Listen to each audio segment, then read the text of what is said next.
हम गुंजन चौधरी मैथिली गुंजन चैनल पर अहाँ सबके स्वागत करै छी। हम 7म दिनक कथा लऽ कऽ उपस्थित छी। गौरीक तपस्या। गौरी कामदहन आ महादेवक व्यवहार देखि डेराय गेलीह। हुनका कतहु चैन नहि भेटलनि। सदैव शिव शिव रटैत रहथिन। एहि बीच हुनका नारद मुनिसँ भेंट भऽ गेल। ओ महादेव के प्राप्त करबाक उपाय पूछल। नारद कहलथिन, बिना तपस्या के महादेवक दर्शन भेनाइ कठिन अछि। हुनका केवल तपस्यासँ प्राप्त कऽ सकै छी। तखन सखी सब महारानी मैना के सब बात कहलथिन। मैना गौरी के बजा के कहलथिन, अपनहि घर में सब देवता छथि, एहन सुकुमारी शरीर सँ वन में तपस्या केलासँ बड़ कष्ट होयत। ते हेतु हमर विचार जे घरही में तपस्या करू। मुदा गौरी के ई बात नहि जँचल। बिना महादेवक तपस्ये हुनका चैन नहि भेटैत छल। गौरी के दुखी देखि माय बहुत चिंतित भेलीह। अंत में जंगल जाय तपस्या करबाक आज्ञा दऽ देलखिन। गौरी माय बाप के प्रणाम कऽ सखी सभक संग वन विदा भेली। ओ पटोर आ गहना खोलि कृष्णांजलि आ बलकल पहिर लेलखिन।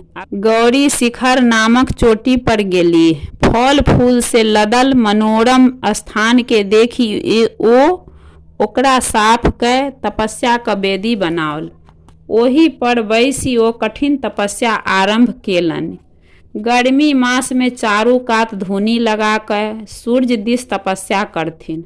बरसात में बिना ओढ़ वाला स्थान में तप करथिन आ जाड़ मास में जल में ठाढ़ भऽ तपस्या करथिन।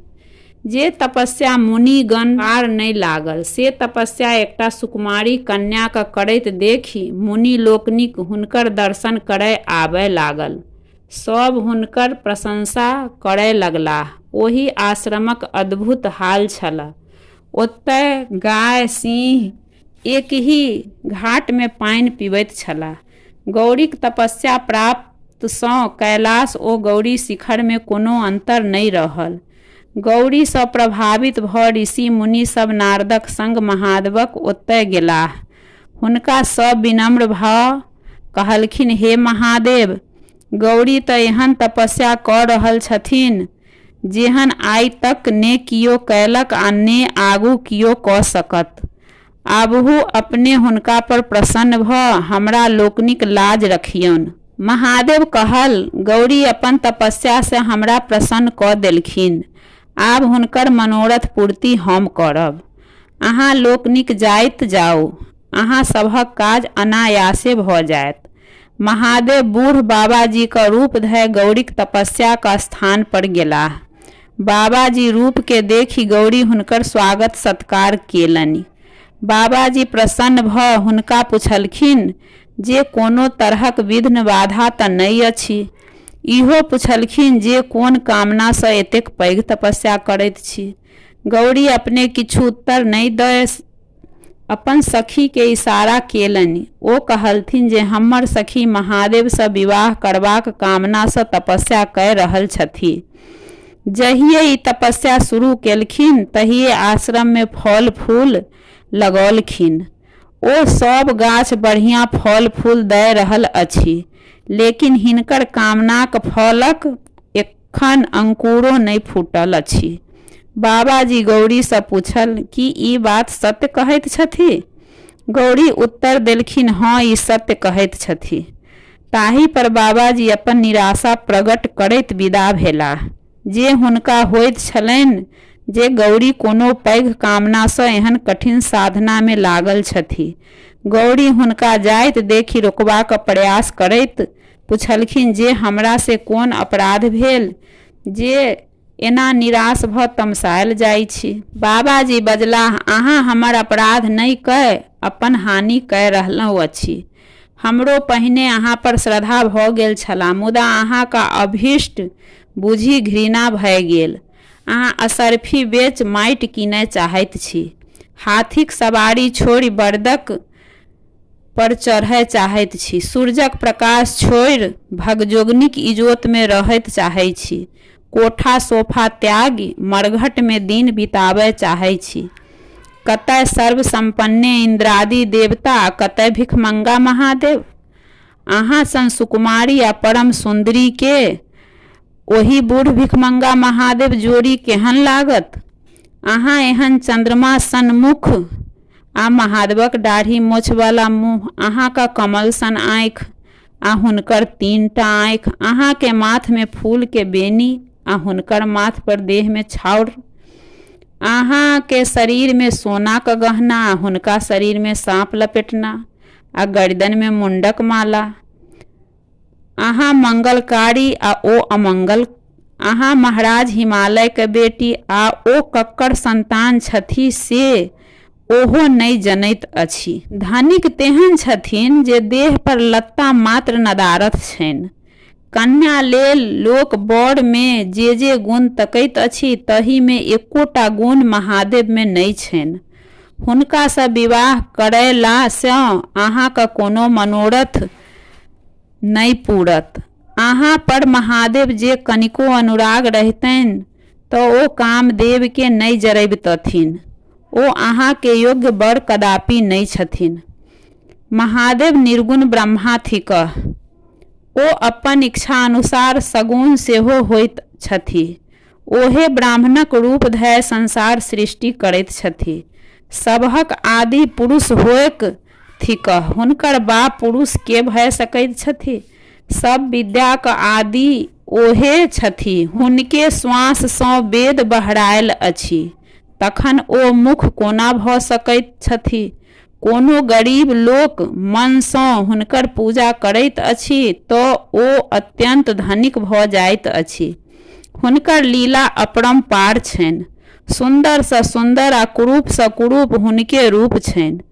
ओ कहियो अमंगलकारी नहीं भऽ सकैत छथि। अहाँ अपने पापी छी तैं अहाँ हुनकर रहस्य कोना बुझबनि। अहाँ का हम सत्कार कैल अहाँ से गप कैल एकर हमर प्रायश्चित करय पड़ैत अछि।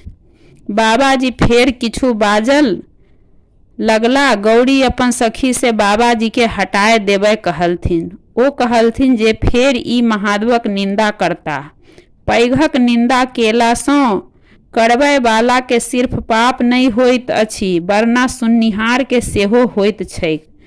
ई कही गौरी ओतय सँ तमसा कऽ विदा भए गेली। बाबाजी तुरंत महादेवक रूप धरि ठाढ़ भय गौरी के बाट रोकि देल आ कहल, हम अहाँ के तपस्या सँ प्रसन्न छी।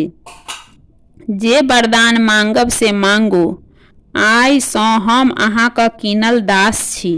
गौरी लाज ओ आनंद सँ काठ भए गेली। महादेव कहल, आब अहाँ का वियोग हमरा सहल नहीं जाइत अछि। कैलाश चलू, ओतहि विवाह करब। गौरी लाजे महादेव के किछु नहीं कहि सकलखिन। ओ अपन सखी द्वारा कहबौलनि, यदि अहाँ हिनका पर प्रसन्न छियनि तऽ अहाँ हिनकर एतबा अनुरोध मानि लियौन। एखन हिनका बापक घर जेबाक अनुमति दियौन। अहाँ कोनो पैघ लोक के हिनकर पिता के ओतय पठा कऽ हिनका संग विवाहक प्रस्ताव करियौन। विवाहक जे प्रचलित नियम अछि ताहि अनुसारे विवाह हो जाई सँ हिनकर पिता का गृहस्थ आश्रम सफल होनी आयस पसरैन। गौरी का बात मानी महादेव अंतर ध्यान भय गेला। गौरी अपन बापक घर एली। हिमालय आ मैना गौरी का सखी मुँहे सब बात सुनि प्रसन्न भेली। ऋषि मुनि समाचार पवितहि हिमालयक ओतय एलाह। 8म दिनक कथा। गौरी का विवाहक बर बरियाती। महादेव काशी में सप्त ऋषि के बजाओल। ओ लोकनिक तुरत आबि गेलाह। वशिष्ठक संग हुनकर स्त्री अरुंधति सेहो अयलीह। महादेव सबके विवाहक कथा लय हिमालयक ओतय पठौलनि। महादेवक अनुरोध ऋषि लोकनिक सुनि हिमालय आ मैनाक आँखि सँ नोर झरय लगलनि। ऋषि मुनि गौरी के आशीर्वाद देल। अरुंधति मैना के महादेवक महिमाक गुणगान सुनाओल। कथा स्थिर भेला पर विवाहक दिन ताकल गेल। विवाहक दिन फागुन बदी चतुर्दशी ताकल गेल। सप्त ऋषि लोकनिक प्रसन्न भय काशी घूर अयलाह आ महादेव के सब बात कहलखिन। महादेव प्रसन्न भय हुनका लोकनिक बरियाती चलबाक हकार देला। महादेव कैलाश अयलाह। देवता लोकनिक निमंत्रण आ हकार देबाक भार नारद मुनि के देल गेल। महादेवक गौन सब बरियातीक तैयारी करय लागल। बर के सजायल जाय लागल। हुनका गहना की देल जेतनि, जेहने सब हिनकर गहना छलनि तकरे सजाओल गेला। माथ पर चंद्रमा का मुकुट, शरीर में सांपक गहना, जटा में झाड़ी कै नीक जका बान्हि देल गेलनि। नवका बाघंबर ओढ़ाओल गेलनि। किंतु एतबे श्रृंगार में महादेव परम सुंदर लागय लगलाह। चारिम दिन महादेवक बरियाती हिमालय के ओतऽ पहुँचल।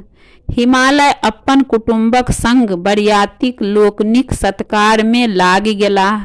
मैना के बड़ मन लागल छलनि जे जाहि बर लेल गौरी एतेक कष्ट सहलखिन से बर केहन छैक। ओ नारद मुनि के संग लय दुआरी पर बर देखबा लेल गेलीह। सब सौ पहिने गंधर्व राज अयलाह। हुनकर सुंदरता देखि मैना के भेलनि जे इहे बर छथि। ओ प्रसन्न भेली। नारद कहलथिन जे ई त देवता का गवैया थिक। तकर बाद धर्मराज आयल। मैना के भेलनि जे इहे बर अछि। मुदा नारद फेर कहलखिन जे ई त धर्मराज छथि। महादेव त हिनका लोकनिक सँ कतेक सुंदर छथि। एही क्रमशः सुंदर देवता लोकनिक अबैत गेलाह। मैना सबके पहिने बड़े बुझथिन। नारद सभक परिचय हुनका दैत गेलखिन। मैना गौरीक भाग पर गर्भ करय लगलीह। महादेव ई बात बुझि गेला। ओ किछु तमाशा करय चाहलखिन। आब नारद कहल होबय बड़ आबि रहल अछि, हुनका देखि अपन आँखि जुड़ाओ। मैना सावधान भय हुलसी कय देखय लगलीह। पहिने महादेवक सेवक भूत प्रेत पिशाच सब आयल। ओकरा सभक पोशाक बाजब भूकब नाचब गायब देखि मैना डेरा गेलीह। जी धक धक करय लगलनि एहने ने बड़ हेथिन। ताबत महादेव सेहो अयलाह। बसहा पर चढ़ल, 5 मुँह 3 आँखि 10 गोट हाथ, शरीर में छाउर लपेटने, कौड़ीक माला पहिरने, माथ पर चंद्रमा, एक हाथ में खप्पर, दोसर में भिक्षा पात्र, तेसर में पीनाक, चारिम में तीर, पांचम में त्रिशूल, छठम में अभय। अही तरहे सब हाथ में किछु न किछु भरल हाथीक चाम पहिरने, ऊपर सौ बाघंबर ओढ़ने, सौंसे शरीर सांप लटकल, आँखि मुनने आ थरथर कपैत। नारद कहलखिन इहे बड़ महादेव थिक। ई देखैत मैना बेहोश भय गेली। मैना कहि उठलखिन जिद्दी छौरी की कैले, एहन बड़ संग कोना रहबे।